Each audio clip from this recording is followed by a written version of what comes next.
Well, moving over, COSATU President Sdumo joins us on the phone line to discuss further the current situation in South Africa over the protest on President Jacob Zuma. Mr. Dlamini, thank you so much for joining us this morning here on AN7. Just talk us through your initial reaction with regards to the protest taking place nationwide with regards to people ordering President Jacob Zuma to step down. What is the COSATU stance on this matter specifically? Thank you very much, Masisa, and good morning to your viewers.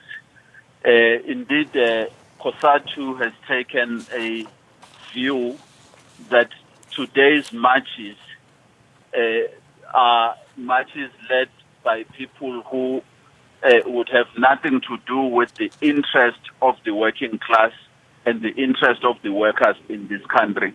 It's a march that is indeed called by people who are advancing a different agenda than that of the workers or the working class. Hence, COSATU has decided that we are not going to be mobilizing our members for these activities of today. Whilst we respect people's rights to march, we are not part of these marches throughout the country. The second reason.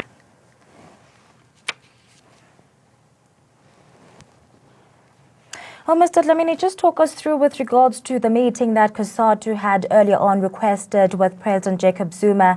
Did you actually have the meeting with the president? And just talk us through the details as to what transpired in the meeting. Well, unfortunately, we have lost the COSATU president, Mr. Sdumo Dlamini. They're joining us on the phone now, just unpacking more details with regards to COSATU's stand and stance with regards to the protest over President Jacob Zuma, ordering him to actually step down as the president of South Africa. Mr. Sdumo Dlamini is actually back on the phone line to unpack further details on the protest taking place in South Africa. Well, Mr. Dlamini, welcome again. Unfortunately, we lost you earlier on. Just talk us through with regards to the meeting that COSATU had requested with President Jacob Zuma. Did you officially have the meeting with the president? Perhaps just talk us through the details of what transpired at the meeting. Well, before I can respond to that, I was saying the second thing, what has surprised us with this march. These marches. 3 days ago, leadership of big business came to COSATU House asking for COSATU to join. They are going to join COSATU and asking that we work with them for this. At that moment, you begin to realize, no, this is in the interest of big business other than being in the interest of the working class. And we want to warn our workers not to be lured by their slave masters to take decisions that are anti-workers.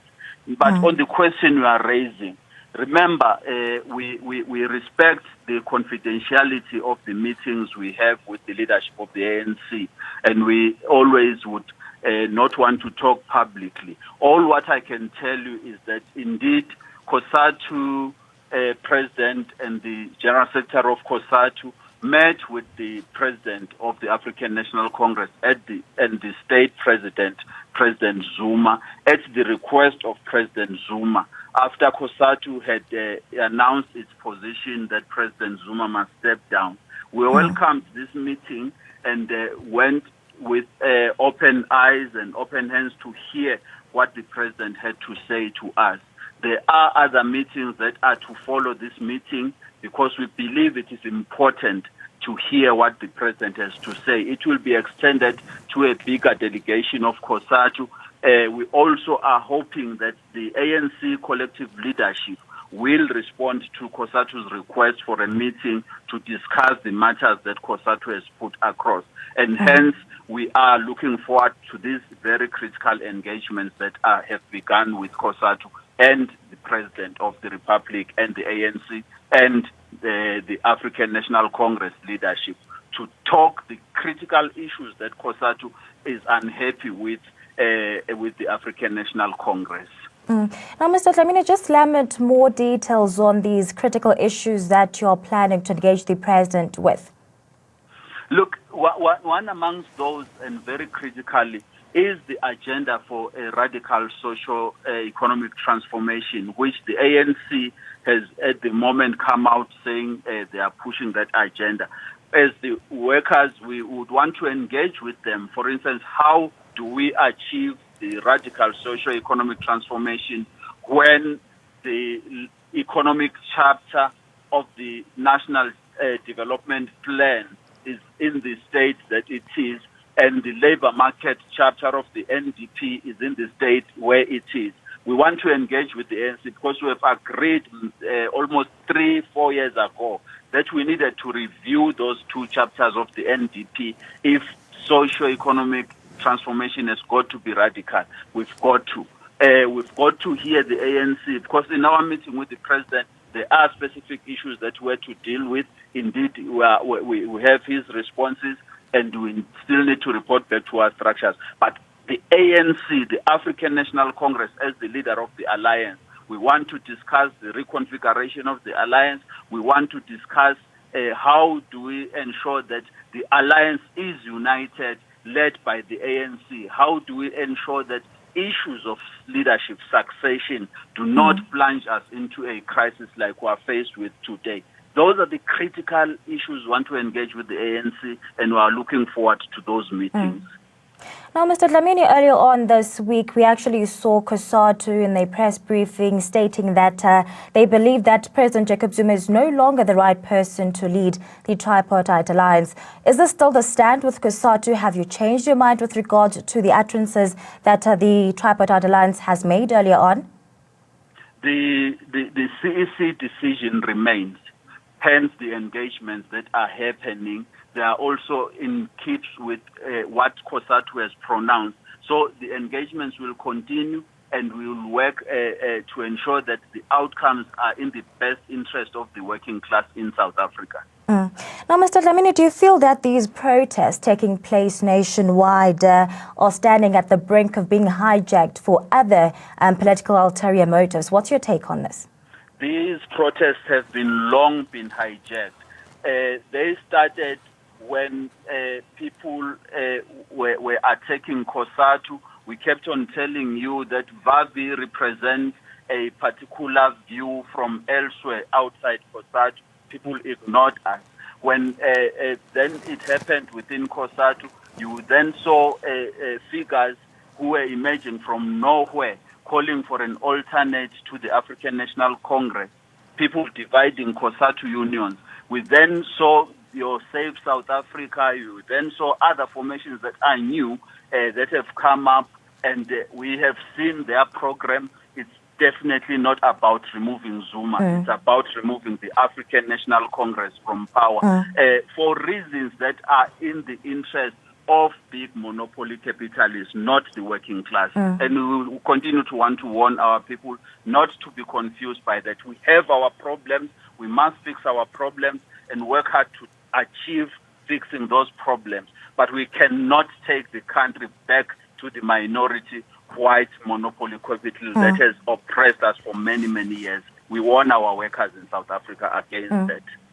Now, Mr. Dlamini, as you've also mentioned yourself, that looking at the current state of South Africa politically and economically, we are not really going into the best direction currently.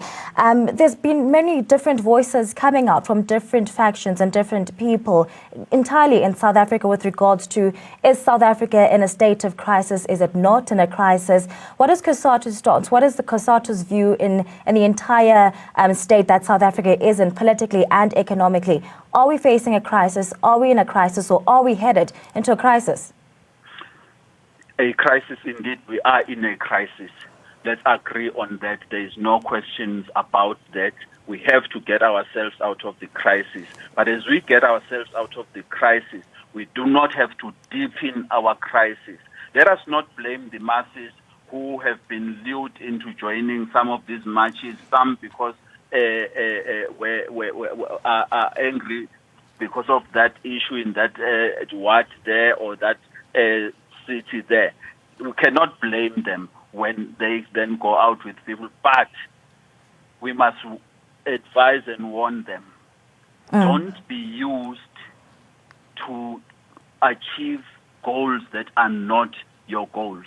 goals that will serve the interest of those who have oppressed you in the history. This thing is happening in the whole of Africa, that those previously colonized countries, the colonizers have come back to say they now want again to take the resources, the mineral resources in this country, and they are using the ordinary people, the poor, to dethrone their governments because of the mistakes of their government, and then install powers that will be in the interest of the monopolies and imperialism elsewhere. This is a fact we have seen, and we have warned again. If people destroy unions in South Africa, like COSATU unions, they are doing so because they know to destroy COSATU will then go into the ANC with ease. And they think they have achieved that when they think they can come and ask COSATU to join them in their marches. Workers be warned against these things. Now, Mr. Dlamini, just a last question to you over there with regards to your utterances on the protest currently taking place, stating that these protests aren't really, for the best interests of South Africa and not only to remove President Jacob Zuma. Would you say this entire protest have actually turned into a matter of race? That South Africa is pretty much divided over black and white. Is race still an issue in South Africa? And how best should we deal with this current situation in the country? Look, indeed, there are two sets of protests that are happening today. There are those that are there to call for President Zuma to step down. There are those that are to defend President Zuma.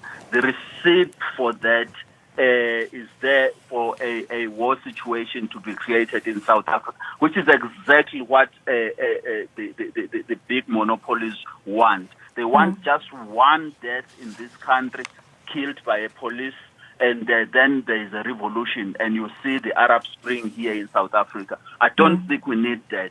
We must fix our problems, but we must not join our slave masters to kill ourselves, because they have no interest. For instance, if business today is saying we will pay workers for this the working day today for not coming to work, will they do so when workers go on strike against the employers? And I really would expect that now a precedent has been set. Employers must pay workers when workers go on strike. The no work, no pay thing must go away, because business, the employers have started this. They are not, the principle does not apply during these actions today in the whole country. It's billions of rands that they will be losing, but they don't care. Let's keep that up. When workers go on strike, let them be paid a full day's salary for that day's strike that they've gone to. They've created that situation.